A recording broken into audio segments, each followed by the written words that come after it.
हो। ठीक है ना। तो ये विषय, ये नहीं बोला जा रहा है कि कौन से विषय कैसा है क्या है, सब विषय का अलग अलग महत्व है। लेकिन हम अपने ऊपर लेंगे तो सबको ऐसा लगता है कि निश्चित रूप से तीनों विषय में अधिकार अलग अलग प्रकार से होता है। नहीं नहीं, कुछ बुक नहीं लगा। तीनों विषय में हमारा अधिकार अलग अलग है। तो कभी कभी उसी को जो सरल लगता है, उसी विषय को हम लोग मेन मान के हम उसी के इर्द गिर्द रहते हैं। समझ में आ गया। पढ़ना या पढ़ाना वो अच्छा लगता है जो कुछ नहीं जानता, उसको पढ़ाना मुख्य होता है। समझ में आ गए। और पढ़ने वालों को भी ये चाहिए जो वो कम जानता है उसके बारे में उसको ज्यादा फोकस करना चाहिए। जैसे बायो कॉमन विषय है, थ्योरी विषय है, पढ़ते पढ़ते पढ़ते रहोगे तो भी बहुत कुछ चल जाता है। और ये ऐसा विषय है, फिजिक्स ऐसा विषय है, केमिस्ट्री ऐसा विषय है। केमिस्ट्री में ज़्यादा प्रॉब्लम इसलिए नहीं होगा कि ऑलरेडी जुड़े थे लंबे समय तक। समझ में आ गया। तो ये जा रहा है केवल कहाँ, फिजिक्स में, लेकिन डरने की संभावना नहीं है। समझ में आ गया। हम भौतिक में बुद्धिमान नहीं बने, अलग बात है, लेकिन हमारा इतने दिन बीतने के बाद, पीजी करने के बाद, बीएससी करने के बाद कम से कम हम समझदार तो बन गए। मतलब समझने की क्षमता आ गई है। समझ में आ गया। वो सब्जेक्ट कठिन हो सकता है लेकिन हमें समझने की क्षमता आ गई है, तो उसको भी हम समझ सकते हैं। सेकंड क्या होता है, सिलेबस देखे। सिलेबस देखे तो सिलेबस देखने के बाद पता चला 9th और 10th का सिलेबस दिया गया है। सिलेबस में कोई प्रॉब्लम नहीं। समझ में आ गया। सिलेबस में कोई प्रॉब्लम नहीं। प्रॉब्लम कहाँ पे होता है, जब ये पता चलता है कि इस पोस्ट के लिए भरने वाले की संख्या और जो माहौल पैदा होता है उससे पेपर सेट करने वालों को भी पता चलता है। ठीक उसी सिलेबस में वो पेपर का स्तर को बहुत नीचे नहीं गिराता हो। समझ में आ गए। क्योंकि परीक्षा सबका होता है। क्वेश्चन छांटने वालों की भी परीक्षा होती है। जो क्वेश्चन छांटने वाला कैसा है, कोई भी नहीं छांटता। देखते हैं समय में परिवर्तन हो गया। पहले तो ऐसे आता भिलाई स्टील प्लांट कहाँ है, भिलाई में। बालको कहाँ है, कोरबा में। देखें 10 साल पहले क्वेश्चन देखोगे तो सब क्वेश्चन है, पीएससी का क्वेश्चन है। पीएससी का क्वेश्चन है, मरकंटक कहाँ से कहाँ है, कहाँ से निकलती है, ये क्वेश्चन है पीएससी का। समय बदला, समय के आधार पे सबको पता चला, तो समय के आधार पे क्वेश्चन को बदला। समझ में आ गया ना। तो डरने की जरूरत नहीं है। बस ये समझ के आओ कि पढ़ेंगे अपन, चाहे जैसा भी हो। कठिन लगेगा ये तय है। समझ में नहीं आएगा तो यहाँ पे डिबेट है, परिचर्चा है, आपस में समझ में आ गए, चर्चा करके बेहिचक बोलोगे। ठीक। देखो यही पढ़ना है, यही सिलेबस। अभी लेक्चर का क्लास है, वहाँ उस लेक्चर के क्लास में देखेंगे तो वहाँ का स्टैंडर्ड क्वेश्चन का पढ़ाते हैं, इतना ऊपर हो जाता है। कभी कभी तो वर्ड ही नहीं घुसता, क्या बोल रहे हैं, ऐसा होता है ना। ऐसा तो ये ऐसा नहीं होगा, इसलिए मेरे को ये पूछना पड़ा। समझ में आ गया। मैथ्स वाला, बायो वाला, ये सब दोस्त किसी का नहीं है। भाई हम बायो लेके पढ़ें तो भौतिक तो छूटेगा ही नहीं, छूटेगा तो छूटेगा ही, स्वाभाविक है। तो दोस्तों किसी का नहीं है। क्लियर। ठीक। अब देखोगे जब सिलेबस देखे तो सिलेबस शुरू कहाँ हुआ बताओ, बल से। सिलेबस लेके आ गया, चल कोई बात नहीं।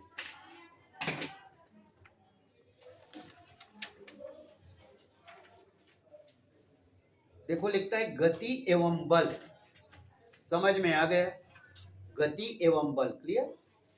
मैं बल लिखा और बल का सूत्र मैं लिखा F बराबर ma। नहीं लिखना नहीं, अभी केवल सुनो, अभी केवल भूमिका है आज। बल बराबर ma, F बराबर ma लिखा। m द्रव्यमान है, ये त्वरण है। क्लियर। लेकिन बल बराबर F बराबर ma पढ़ने के लिए अपन को A बराबर V बाई टी जानना पड़ेगा, मतलब त्वरण बराबर वेग बटा समय जानना पड़ेगा, और वेग को पढ़ने के लिए दूरी बटा समय जानना पड़ेगा, और आखिरी में लिखने के लिए सब तक क्या जानना पड़ेगा, मात्रक जानना पड़ेगा। समझ में आ गया? तब हम ये शुरू करेंगे, तब हम यहां तक पहुंचेंगे। मतलब ये पढ़ने के लिए भी बहुत कुछ पढ़ना पड़ेगा। समझ में आ गया? इसको पढ़ने के लिए भी बहुत कुछ पढ़ना पड़ेगा, तब हम यहाँ पे पहुंच पाएंगे। क्लियर है? शुरू करूं? थोड़ा सा बहुत सरल लगेगा क्योंकि पढ़ डाले सब। ये मानो कि आज हम बैठे हैं तो इनके लिए बैठे हैं, हो गया?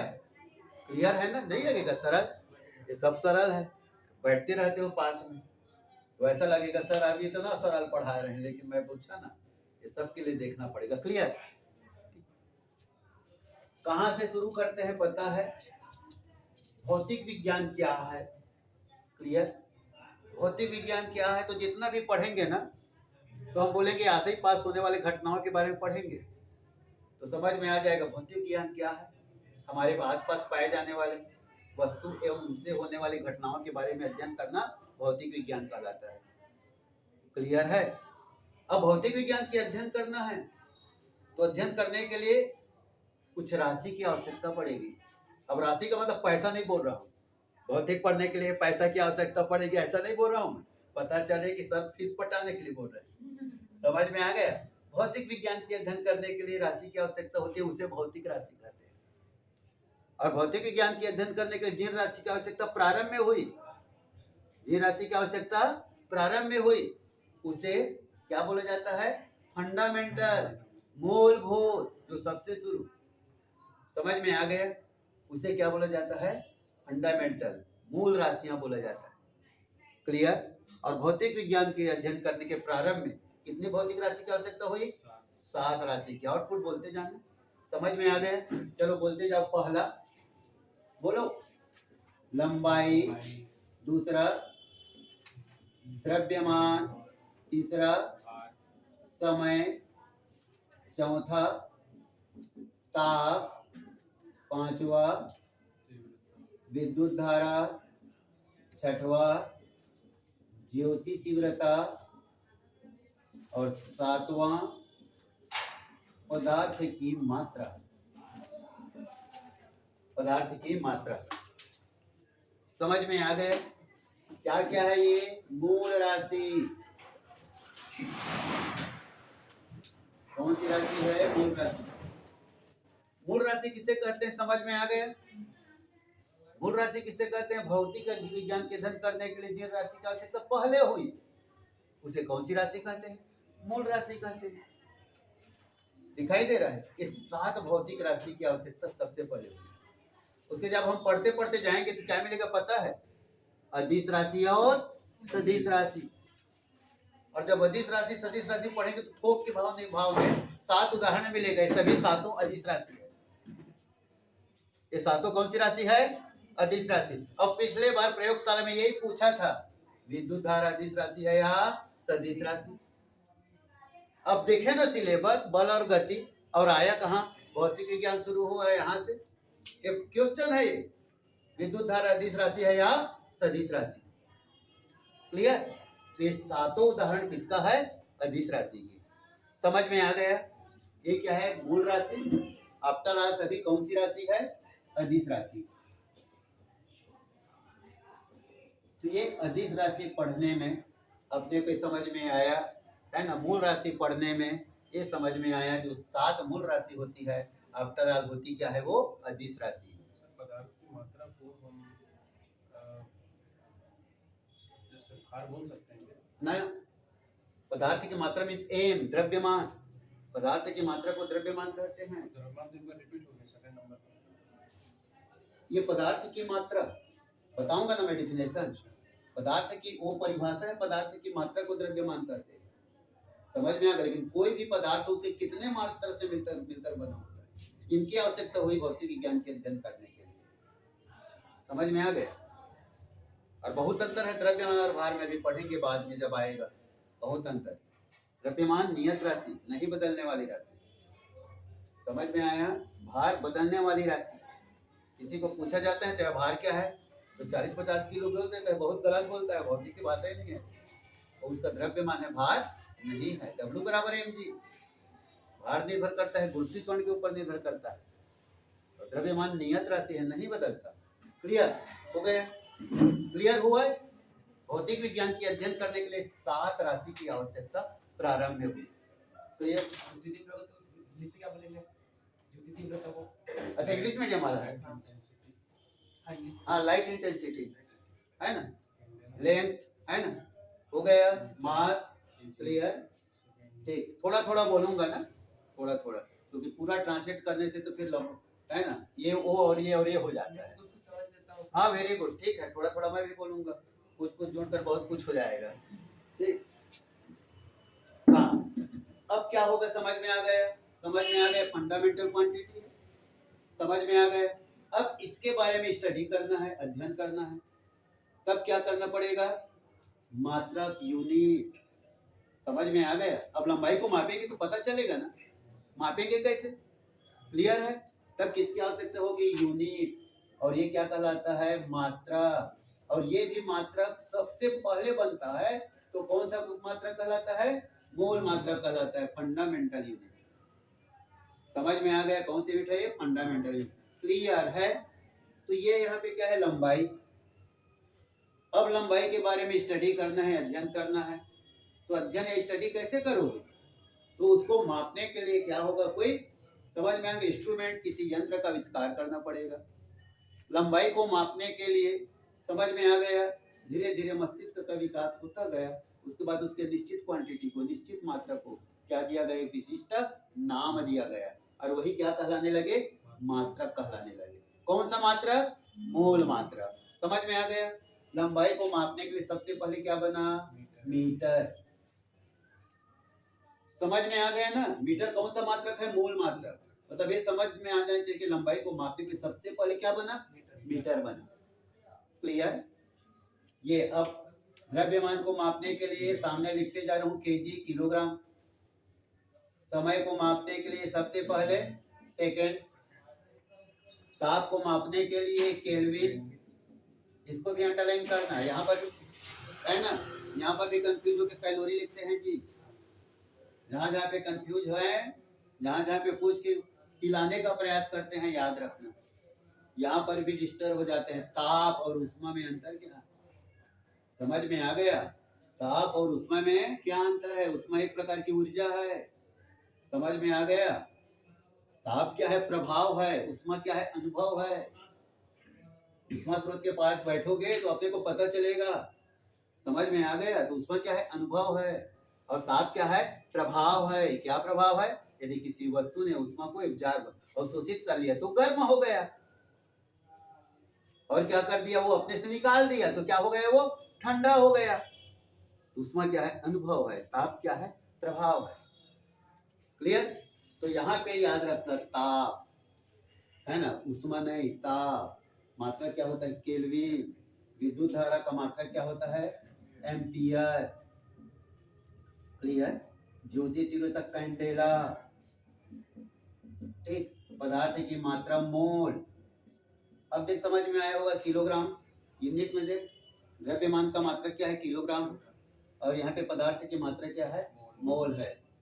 क्लियर? कहाँ कहाँ पे संकेत है, एक जगह यहाँ पे डिस्टर्ब होते हैं, और एक यहाँ पे ज्योति तीव्रता, समझ में आ गया, इंटेंसिटी ऑफ है ना लाइट, समझ में आ गया। यहाँ पे होता है ना कंफ्यूज का, यहाँ पे ज्योति तीव्रता में क्या होते हैं, समझ में आ गया, क्षमता डायऑप्टर में, समझ में आ गया, यहाँ पे कंफ्यूज होते हैं। तो जहाँ जहाँ पे प्रॉब्लम आ सकता है, ये दिखाई दे रहा है, ताप का केल्विन, ज्योति तीव्रता का कैंडेला। हो गया क्लियर? ये सभी कौन सा मात्रक है, फंडामेंटल है ना, फंडामेंटल यूनिट है, सभी मूल मात्रक है। भौतिक विज्ञान के अध्ययन करने के लिए इन मात्रकों की सबसे, इन राशियों की सबसे पहले आवश्यकता हुई, और इन राशियों की अध्ययन करने के लिए ये प्रारंभ में ये मात्रक बना। कौन सा मात्रक कहलाया है, सभी फंडामेंटल, मूल मात्रक कहलाया। समझ में आ गया होगा, यहाँ तक क्लियर है। एक प्रश्न बस इतना ही से पूछा था, एक प्रश्न केवल इसी से पूछा था, विद्युत धारा अदिश राशि है या सदिश राशि। हो गया क्लियर, समझ में आ गया। अब क्या कहलाता है डिराइव मेथड, डिराइव यूनिट और डिराइव क्वांटिटी। समझ में आ गया, कौन सी राशि, व्युत्पन्न राशि और व्युत्पन्न मात्रक। समझ में आ गया डिराइव, क्लियर है, यूनिट और डिराइव क्या है, क्वांटिटी, क्लियर। अब यहाँ पे मैं मूल मात्रक लिखा, व्युत्पन्न मात्रक शब्द सुने जी, व्युत्पन्न मात्रक शब्द सुने। व्युत्पन्न मात्रक का मतलब क्या हुआ, ऐसा ही उससे उत्पन्न, किससे, फंडामेंटल से। व्युत्पन्न मात्रक का मतलब क्या है, उससे उत्पन्न, किससे उत्पन्न होगा, मूल मात्रक से। तो मूल मात्रक से उत्पन्न मात्रक क्या कहलाता है, डिराइव यूनिट कहलाता है, व्युत्पन्न मात्रक कहलाता है। अब कैसे उत्पन्न हुआ, तो यहाँ पे क्या लिखा, मैं एरिया लिखा, देख क्षेत्रफल लिखा। तो क्षेत्रफल कौन सी राशि है, व्युत्पन्न राशि हो गया। क्यों व्युत्पन्न राशि है, समझ में आया, क्योंकि किससे प्राप्त हो रहा है ये, लंबाई गुणे चौड़ाई। समझ में आ गया, लंबाई कौन सी राशि है बोलो, अदिश, मूल राशि। हाँ मूल राशि, समझ में आ गया, चौड़ाई कौन सी राशि है, मूल राशि। मूल राशि, और दोनों के गुणा करने के बाद क्या मिल रहा है, व्युत्पन्न, क्षेत्रफल एरिया मिल रहा है। ये कौन सी राशि है, व्युत्पन्न राशि है। हो गए ना, यहाँ तक पहचान डाले ना, मूल राशि से प्राप्त राशि कौन सी राशि, व्युत्पन्न राशि का। हो गया क्लियर।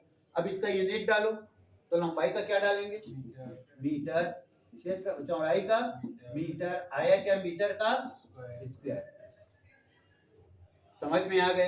एक और बोलो स्पीड का, बोलो चाल बराबर डिस्टेंस बाई टाइम, दूरी बटा समय। क्लियर है, ये भी चाल बराबर दूरी बटा समय, ये भी समझ में आ गए। पता है दूरी मतलब क्या है, लंबाई, डिस्टेंस बिटवीन टू पॉइंट ना। समझ में आ गया, दो बिंदुओं के बीच की पथ की लंबाई क्या कहलाता है, दूरी कहलाता है। लंबाई मतलब दूरी है, और टाइम ऑलरेडी दिखाई दे रहा है, समय मतलब दूरी और समय कौन सी राशि है, मूल राशि। और दूरी में समय का भाग दिया तो क्या आया, चाल आया। तो कौन सा मात्रक आया, ये कौन सी राशि आया, व्युत्पन्न राशि आया। क्लियर है। अब इसका यूनिट लिखो, तो दूरी का क्या आएगा, मीटर, समय का क्या आया, सेकेंड, दिखाई दिया, मीटर पर सेकेंड। पहचानो को कैसे, व्युत्पन्न मात्रक को, उसका जो यूनिट अदिश है, तो अच्छा नहीं, मतलब बेसिक मूल मूल मूल जो राशि, और कैसे पहचानो को, दिख रहा है ना, यूनिट, यूनिट तो हो गया, जो यूनिट जो मात्रा गुणा करने से और भाग देने से आ रहा है।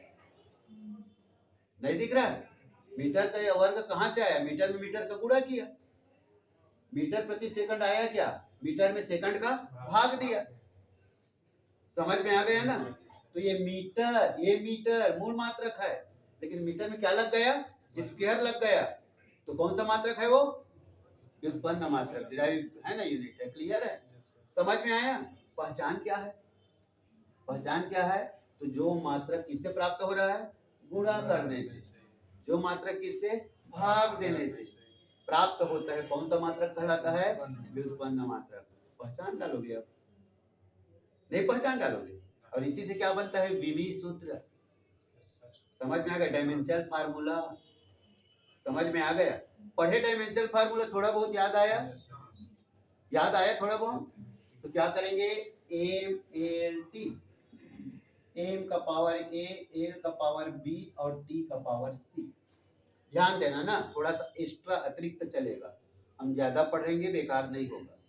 समझ में आ गया। इसको पूछ देगा तो क्या करोगे, पता है ना, भौतिक का सिलेबस देख के मत होना कि सर क्या बल और गति है, अभी तो पहुंचे नहीं।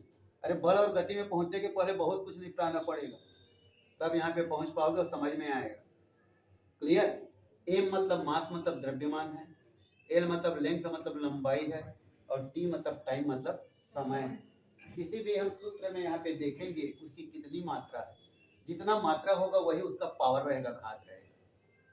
समझ में आ गया। अब देखो यहाँ पे बोलो, एम दिखाई दे रहा है, एम दिखाई दे रहा है, एम मतलब मास भाई, मास।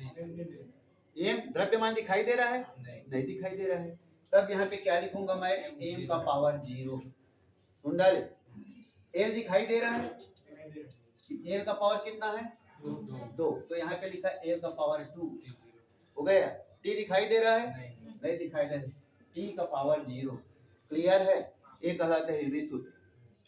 समझ में आ गया? जितना है उसको घात लगा देंगे। यहाँ पे मीटर की संख्या कितनी है? 2 है, तो मीटर का वर्ग है। थोड़ा सा इसके लिए प्रॉब्लम हो गया होगा, थोड़ा सा प्रॉब्लम हुआ। क्या प्रॉब्लम हुआ पता है?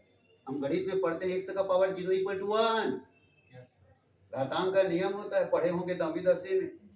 a का पावर 0 इक्वल टू 1। समझ में आया? यहाँ पर ये लागू नहीं होता, यहाँ पर ये लागू नहीं होता। इसका मतलब है वो नहीं है, एम नहीं है, तो इसका मतलब क्या है? एम का पावर 0 है। एल की संख्या कितनी है? 2 है, तो एल में क्या लगा? स्क्वायर लगा। टी नहीं है तो टी का पावर क्या लगा? 0 लगा। नहीं तो फिर गणित का सत्यानाश हो जाएगा। समझ में आ गए? क्योंकि हम पढ़ते आए या पढ़ाते आए कि जब ए का पावर क्या होता है? 0 इक्वल टू 1 होता है, तो यहाँ पे वो लागू नहीं होता। वहाँ पे किसको बताते हैं? उसकी क्वांटिटी को, मात्रा को बताता है, कितना उसका मात्रा है, कितनी उसकी संख्या है, उसको बताता है। क्लियर है? समझ में आ गया? सिमिलरली इसको देखो, चाल का क्या हो जाएगा? मीटर प्रति सेकंड चाल का क्या हो जाएगा? बोलो। मीटर का क्या लिखूं? एल जीरो है ना। सेकंड का क्या लिखूं? इन लोगों को भी बोलने दो। बोलो सेकंड का क्या लिखूं? बोलो बोलो। टी टाइम है, हो गया। तो ये आया एल का, एल आया, टी ऊपर जाएगा, -1 टी का power -1, zero M 0 L T का पावर -1। क्लियर है? तो ये जानने के बाद इतना सबको जानना है। अब इसके बाद क्या होगा पता है? आगे कुछ पढ़ोगे ना तो ये सब यही चाहेगा। समझ में आ गया? इसके बाद मैं आ रहा हूँ डिस्टेंस और डिस्प्लेसमेंट, दूरी और विस्थापन। समझ में आ गया? दूरी और विस्थापन। क्लियर? डिस्टेंस और डिस्प्लेसमेंट। देखो यहाँ तक सबको क्लियर हो गया होगा। धीरे धीरे सब जुड़ता जाएगा जी ना। ठीक, विमाएं क्या है दिखाई दे रहा है, मूल मात्रक व्युत्पन्न मात्रक हो गया होगा। पहचान भी पता है, गुणा करने से भाग देने से आ रहा है, मतलब कौन सा मात्रक है? वो व्युत्पन्न मात्रक है।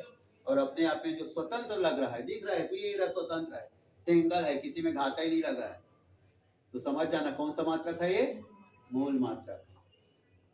क्लियर? मूल मात्रक यदि अदिश राशि है तो उसका व्युत्पन्न भी अदिश राशि ऐसा नहीं, ऐसा नहीं है। दो सदिशों का वो डॉट प्रोडक्ट है या क्रॉस प्रोडक्ट है, अभी आएंगे। समझ में आ गया? तो जैसे वर्क आते हैं W/FD लिख देते हैं, और कहीं पे लिखा होता है कार्य बराबर बल गुणित दूरी, और कहीं पे लिखा होता है कार्य बराबर बल गुणित विस्थापन। समझ में आ गया?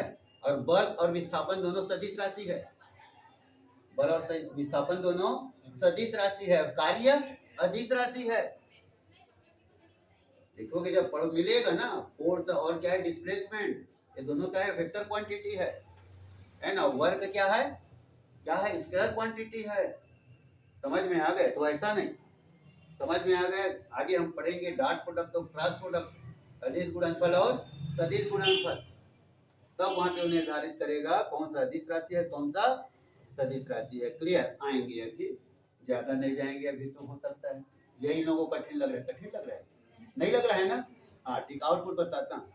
ठीक, भौतिक विज्ञान की अध्ययन करने के लिए हम बिल्कुल बेसिक पढ़े, ये सब तब आगे हम पढ़ेंगे। समझ में आ गए? तब हम आगे बढ़ पाएंगे ना। और ये भी समझ में आ गया, व्युत्पन्न किससे उत्पन्न होगा? मूल से, है ना। मूल से जो राशि उत्पन्न होगा मूल राशि कहलाएगा, मूल मात्रक से जो उत्पन्न होगा वो व्युत्पन्न मात्रक कहलाएगा। क्लियर हो गया होगा? ठीक,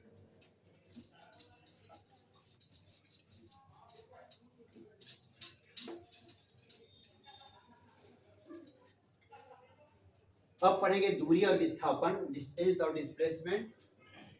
क्लियर? और दोनों को किसके रूप में लिख रहा हूं बताओ मैं? डिफरेंस बिटवीन डिस्टेंस और क्या? डिस्प्लेसमेंट, दोनों के बीच के अंतर को समझाते हुए। समझ में आज ऑलरेडी उसका डिफिनेशन भी हो जाएगा और ऑलरेडी उसका डिफरेंस भी हो जाएगा। क्लियर है? डिस्टेंस, दूरी और विस्थापन में अंतर क्या है, और दोनों का परिभाषा अपने आप हो जाएगा। समझ में आ गया? क्या होता है? पथ की लंबाई, पथ की लंबाई को क्या करते हैं? दूरी दूरी। समझ में आ गया? पथ की लंबाई। डिस्टेंस आप क्या होता है, पथ। पथ की लंबाई को, फर्स्ट क्या है, पथ की लंबाई ही क्या कहलाता है, दूरी कहलाता है, डिस्टेंस कहलाता है। हो गया। विस्थापन क्या है, डिफरेंस बिटवीन 2 पॉइंट, दो बिंदुओं के बीच के अंतर। समझ में आ गया। क्या बोलते हैं विस्थापन, किसे बोलते हैं, दो बिंदुओं के बीच का अंतर। क्लियर, ये क्या कहलाता है, विस्थापन। हो गया, फर्स्ट पॉइंट क्लियर है ना। अब यहाँ भी क्या शब्द है, देखो, पथ, रोड, रास्ता है। समझ में आ गया। घर से यहाँ पे आए, कहाँ रहती हो,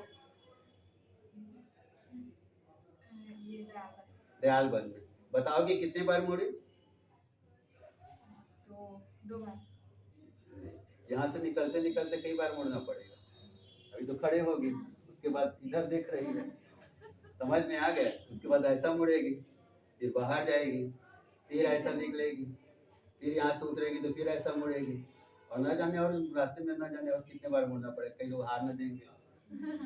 क्या समझ में आ गया, पथ, जिस रास्ता में हम चल रहे हैं, कई बार अपने को दिशा क्या करना पड़ेगा, बदलना पड़ेगा। तो समझ में आ गया, आए क्या, डिस्टेंस, आरडी कौन सी क्वांटिटी, स्क्वायर क्वांटिटी, दूरी अदिश राशि है। दूरी कौन सी राशि है, अदिश राशि। अच्छा, ये अदिश और सदिश को परिभाषा पता है ना। अदिश जिसमें दिशा नहीं होता, परिमाण तो होता है लेकिन दिशा नहीं होता। परिमाण मीन्स मात्रा। समझ में आ गया। सदिश राशि जिसमें परिमाण भी होता है और दिशा भी होता है। क्लियर है। विस्थापन समझ में आ गया। स्टेशन में खड़े रहते हो ना, क्या बोलते हैं, कहाँ जाना है, क्या बोलते हैं पता, रायपुर, नहीं है, कहाँ से कहाँ तक, उंगली उड़ जाता है। क्या उड़ जाता है, उंगली उड़ जाता है, मतलब क्या बता रहा है वो, डायरेक्शन, दिशा बता रहा है। मतलब विस्थापन कौन सी राशि है, सदिश राशि। समझ में आ गया। विस्थापन कौन सी राशि है, सदिश राशि। केवल कहां से कहां तक, ये याद रखना। बीच का रास्ता गोल। अभी घर से निकले ना तो दो प्रकार से, एक तो पथ की लंबाई, कई बार दिशा बदले, लेकिन कहाँ जाना है बोले तो कोचिंग जाना है, ऐसा बोले होंगे तो ये उंगली उठ गया होगा। ऐसा ही बोलेंगे कोचिंग जाना है, ऐसा नहीं बोले होंगे। समझ में आ गया होगा। कोचिंग जाना है ऐसा बोले होंगे, ऐसा नहीं बोले होंगे। ऊपर जा है ना, ऊपर कहाँ है कोचिंग, नहीं बोले होंगे। दो बिंदु कहां से कहां तक, तो ऑलरेडी डिस्प्लेसमेंट। कौन सी राशि, सदिश राशि। परिमाण भी है। परिमाण भी समझ में आए, कितना दूरी तय किया, यहां से आए वो परिमाण है, और कौन से दिशा में आए वो दिशा है। तो यहाँ पे क्या है, परिमाण भी है, यहाँ आए और दिशा निर्धारित हो गया तो सदिश हो गया विस्थापन। और यहाँ पे क्या है, अदिश राशि, क्योंकि अपने को परिमाण तो पता है कितना दूरी हम आए, लेकिन हमारा डायरेक्शन पता नहीं कितने बार यहाँ पे मुड़े। देखे ना, स्टेशन में ट्रेन खड़ी है जिसमें इंजन नहीं लगा हुआ है। कितने डिब्बा का मीना बना है, 15 डिब्बा का। समझ में आया, 15 डिब्बा का जो ट्रेन खड़ी है बिना इंजन का, कौन सी राशि है, अदिश राशि।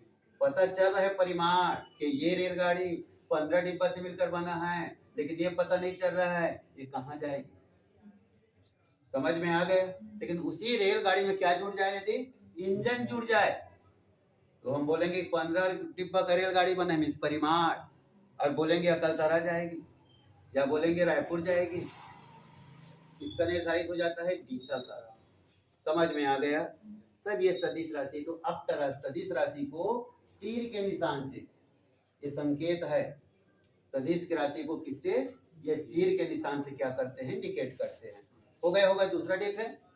समझ में आ गया। एक क्या आता है, रोड आता है, पथ आता है, रास्ता आता है, तब ये पहचान है। समझ में आ गया। और यहाँ क्या आता है, कहाँ से कहाँ तक, कहाँ से कहाँ जाना है। केवल डिफरेंस बिटवीन 2 पॉइंट ये आ रहे हैं। समझ में आ गया। ये थर्ड आए। ठीक, ये डिस्टेंस क्या होता है, हमेशा पॉजिटिव, धनात्मक होता है। दूरी क्या होता है, धनात्मक। हो गया। ये क्या होता है, डिस्प्लेसमेंट क्या होता है, पॉजिटिव, नेगेटिव और जीरो, धनात्मक, ऋणात्मक और शून्य।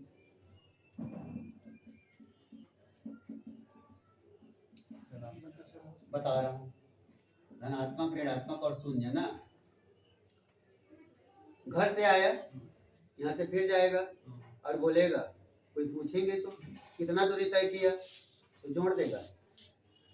क्या करेगा, जोड़ देगा। 2 किलोमीटर घर से यहाँ पे कोचिंग है और यहाँ से फिर गए तो जोड़ के बोलेगा कितना दूरी तय किए, 4 किलोमीटर। समझ में आ गया। और कहाँ से कहाँ तक बोले, मतलब वहां से या तो कोचिंग बोलेंगे तो ये प्लस हो जाएगा, यहाँ से लौटेगा माइनस हो जाएगा, घर पहुंच जाएगा जीरो हो जाएगा। वो क्या है, डिस्प्लेसमेंट, विस्थापन। क्लियर है। और समझ में नहीं आया तो इसको ले लें। समझ में आ गया। ये क्या कहलाता है, वृत्त की परिधि। समझ में आ गया। या कोई इसको क्या रोड मान ले, रास्ता मान ले, सर्कल। यहाँ से एक लड़का दौड़ना शुरू किया, यहाँ पे एक लड़का खड़ा है ना, तो जब दौड़ेगा तो क्या बोलेगा, बोल, ये क्या बोलेगा, जा रहा है, नहीं बोलेगा, क्या बोलेगा, जा रहा है। जैसे इसको पार करेगा बोलेगा आ रहा है, क्या बोलेगा, आ रहा है। यहाँ पहुंच गया तो बोलेगा आ गया। क्लियर है। जा रहा है मतलब धनात्मक हो गए, पॉजिटिव, आ रहा है, आ गया। क्लियर। ये क्या है, डिस्प्लेसमेंट, विस्थापन है। समझ में आ गया। और एक चक्कर लगाने में कितना दूरी तय किया, ये क्या है, दूरी है। समझ में आ गया। तो दूरी क्या है, धनात्मक, जुड़ जाएगा। समझ में आ गया। क्या होगा, 2πr। समझ में आ गया। छोटा सा प्रश्न लिखो। एक आदमी 7 किलोमीटर त्रिज्या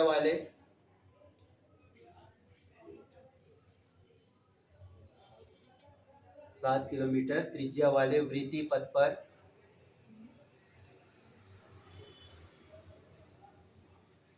चक्कर लगा रहा है।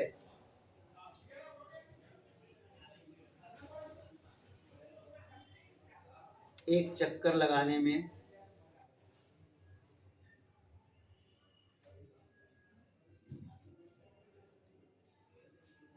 आदमी कितना दूरी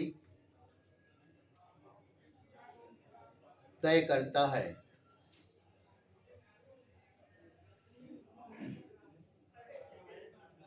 कितनी दूरी तय करता है तथा विस्थापन का मान क्या होगा।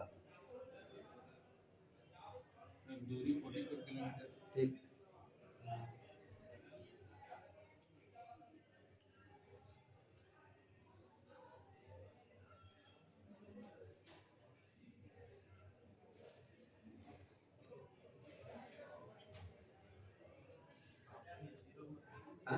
विस्थापन हाँ, समझ तो आ गया ना।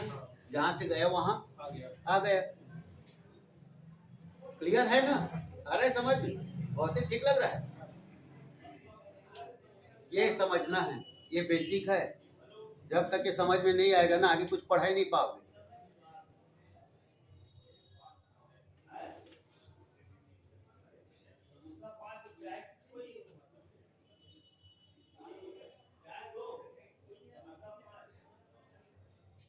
आ गया, कितना आया, 44 किलोमीटर ना। तो आफ्टर सूत्र क्या बन गया, तब तो याद रहेगा। आदमी के द्वारा तय की गई दूरी, आदमी है ना, प्रश्न में क्या दिए, आदमी लिखे ना। हाँ, तो क्या लिखेंगे, आदमी के द्वारा तय की गई दूरी, आदमी के द्वारा तय की गई दूरी बराबर क्या लिखोगे, वृत्त की परिधि। समझ में आ गया। मतलब कितना दूरी तय करता है ये डिपेंड करता है। समझ में आ गया होगा, इसके ऊपर डिपेंड करता है। क्लियर है। वृत्त की परिधि। अब इसका फार्मूला होता है 2πr। जब ये फार्मूला पता नहीं रहेगा, रिलेशन बिटवीन ना, समझ में आ गया। सब जुड़ा है। भौतिक विज्ञान की अध्ययन करने के लिए बिना गणित के हम नहीं कर सकते। समझ में आ गया। लेकिन हमारा जो पोस्ट है, हमारा सिलेबस है, उसके आधार पे ऐसा भी गणित नहीं आएगा जिसको हम नहीं जानते। समझ में आ गया? 2 पाई आर। अब देखो यहाँ पे प्रॉब्लम है क्या है, ये भी सब जानते हैं पढ़ते पढ़ते कि पाई का मान 22/7 होता है, आर का मान भी पता है 7 किलोमीटर, तो इस 7 से 7 कटा, आया क्या? 44 किलोमीटर। क्लियर है? दिख रहा है? एक चक्कर लगाए, समझ में आ गया? क्लियर है? और क्या क्लियर है? ये डिस्प्लेसमेंट विस्थापन कितना है? 0 है। विस्थापन 0 है, समझ में आ गया ना? क्यों 0 आया? जहां से गया वहां आ गया, जहां से गया वहां पे आ गया। अब ये समझ में आ गए? ऐसा कर दिया यार, ये क्लियर है?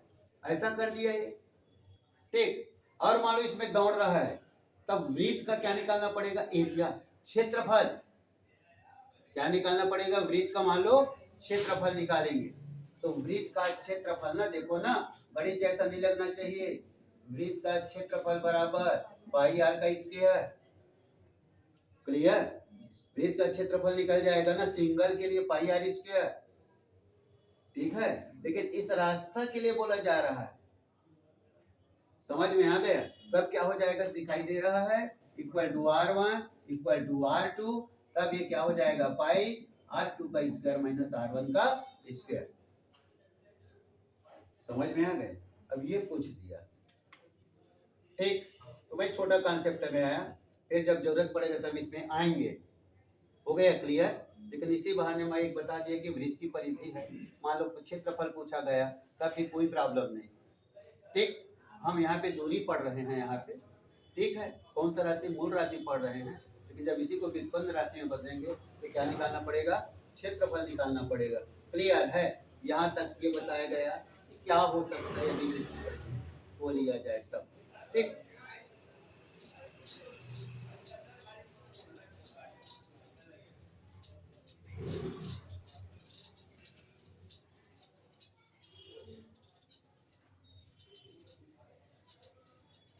हो गया। अब आधा चक्कर लगाने में कितना दूरी तय किया? 1/4 चौथाई चक्कर लगाने में कितना दूरी तय किया? 3/4 चक्कर लगाने में कितना दूरी तय किया? कोई प्रॉब्लम है?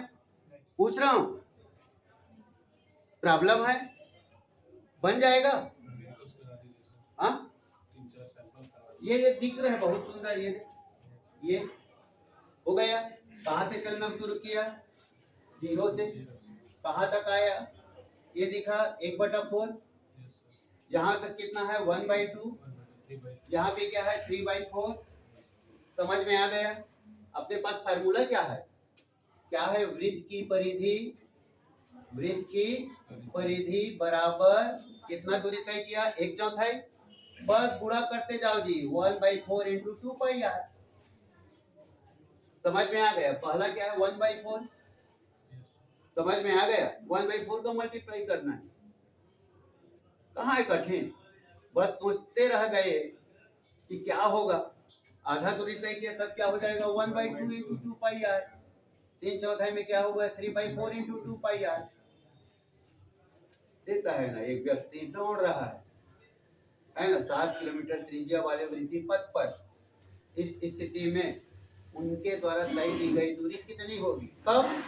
जब वह कितना? 1/4, कितना? 1/2, या आधी दूरी, या कितना? 3/4। समझ में आ गया? तो कितना किलोमीटर है? तो बहुत सरल ग्राफ है, सबको समझ में आ गया होगा। 1/4 दिख रहा है, यहाँ से चलना 1/2 दिख रहा है, यहाँ पे 3/4, बिल्कुल क्लियर है। समझ में आ गया? और इसी के आधार पे क्या निकालेंगे? डिस्प्लेसमेंट। ये देखना है यहाँ तक क्या है? पॉजिटिव है, यहाँ तक क्या है? निगेटिव है, और यहाँ पे आने के बाद क्या हो जाएगा? 0 हो जाएगा। क्लियर?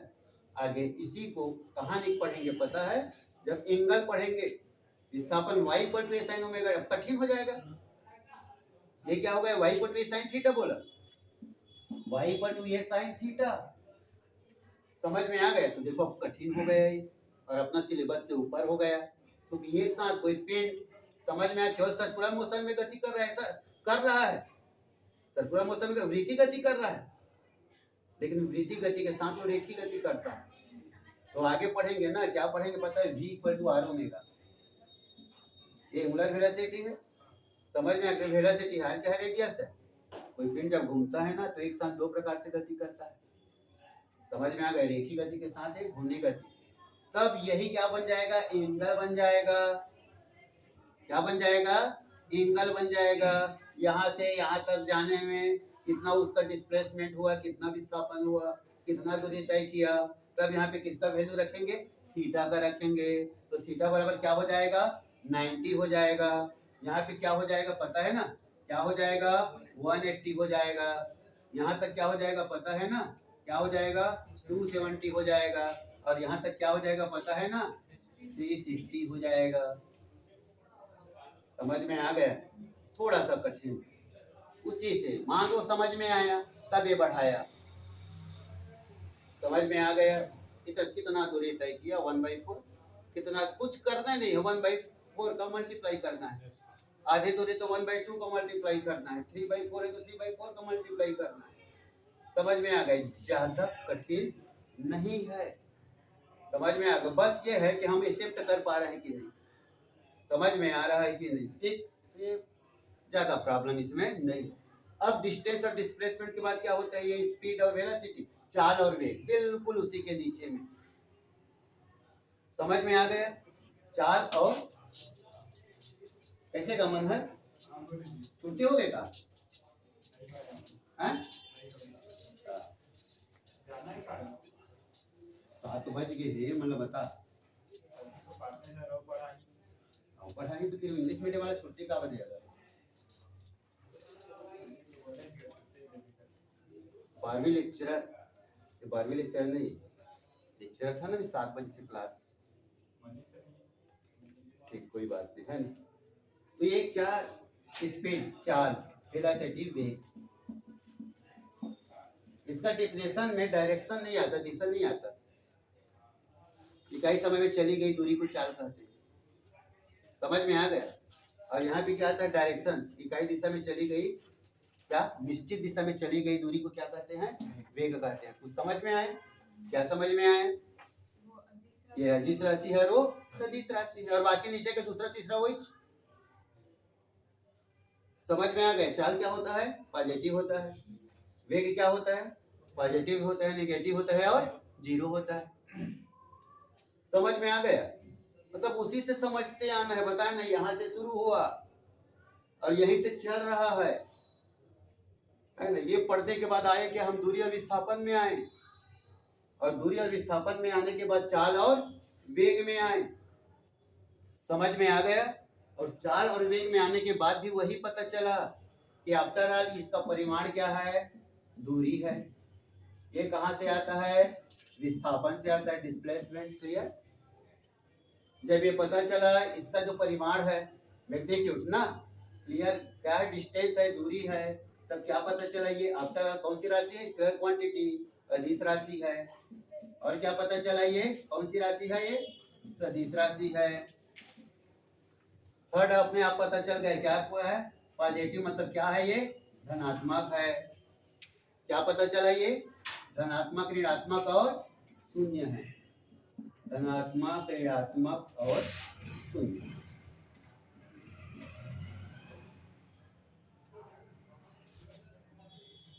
हो गया, क्या है, धनात्मक है, ऋणात्मक है और शून्य। क्या प्रॉब्लम है, कुछ प्रॉब्लम ही नहीं है। अब ये पढ़े ना चाल और वेग, चाल और वेग पढ़े, तो अब उसको फिर पढ़ाएंगे तो क्या पहुंच गया, अब इसमें परिवर्तन, देखते हैं ना, हम यात्रा करते हैं परिवर्तन होता है, और जो स्पीड में परिवर्तन होता है क्या कहलाता है, एक्सप्रेशन, त्वरण।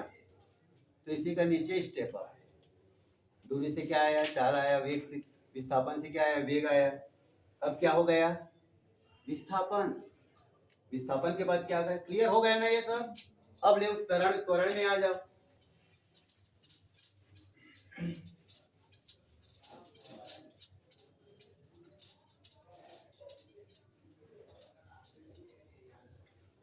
हो गया, त्वरण क्या है,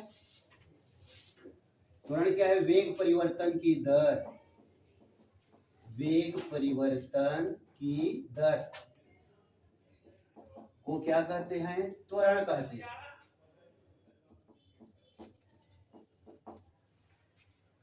वेग परिवर्तन की दर को त्वरण कहते हैं।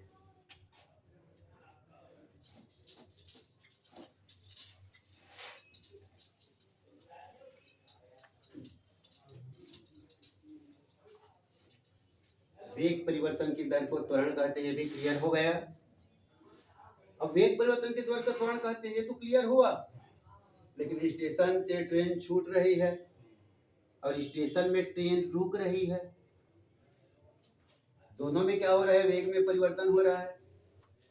और दोनों का कंडीशन क्या है?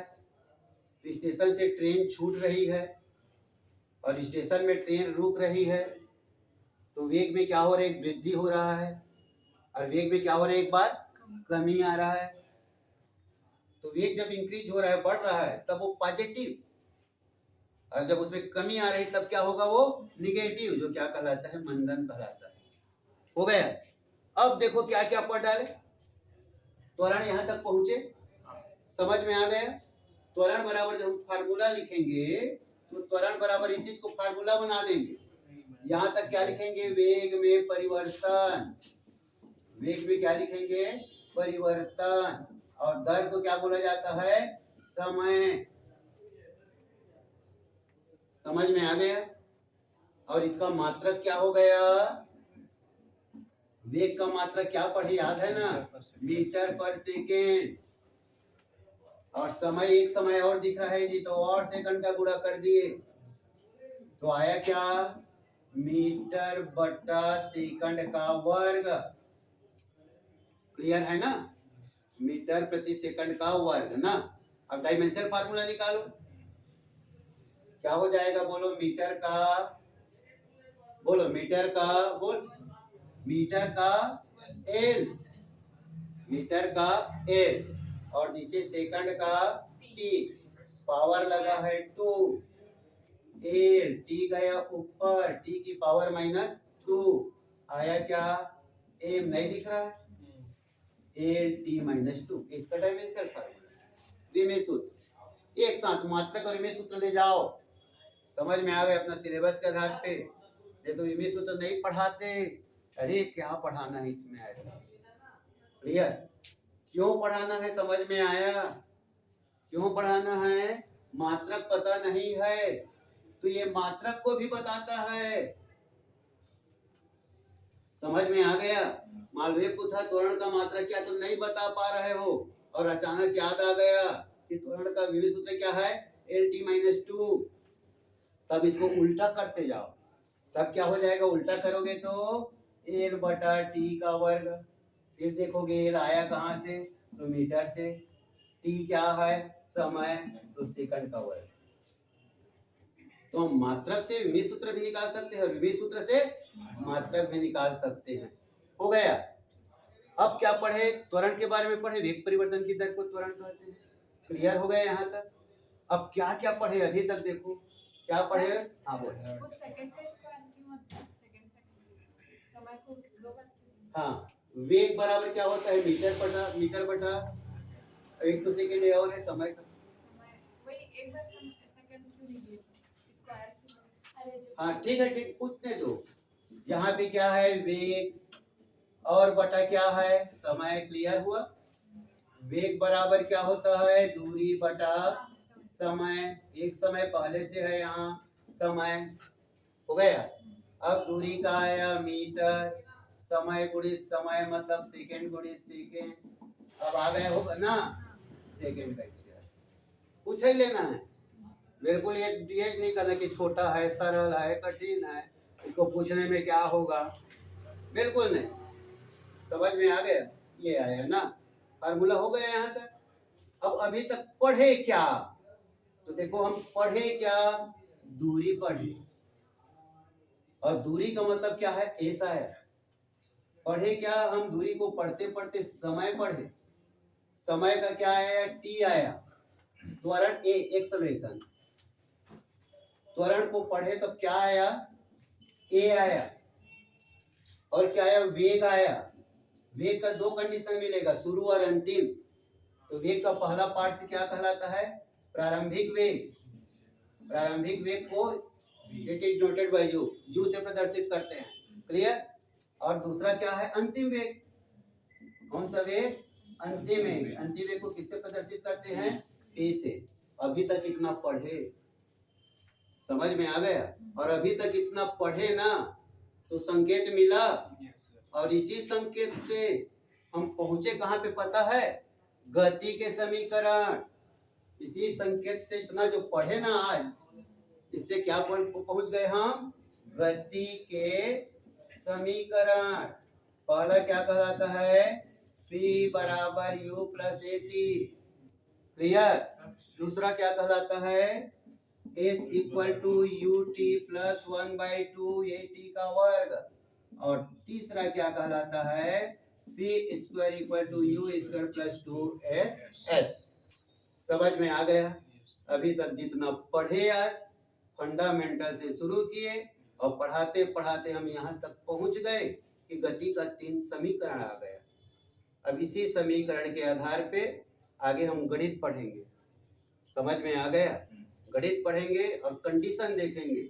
जैसे कि बोल रहे थे ना, ट्रेन छूट रही है और ट्रेन रुक रही है, तब उस आधार पे फार्मूला क्या होगा, कैसे होगा, इसको फिर अगला पीरियड में पढ़ेंगे।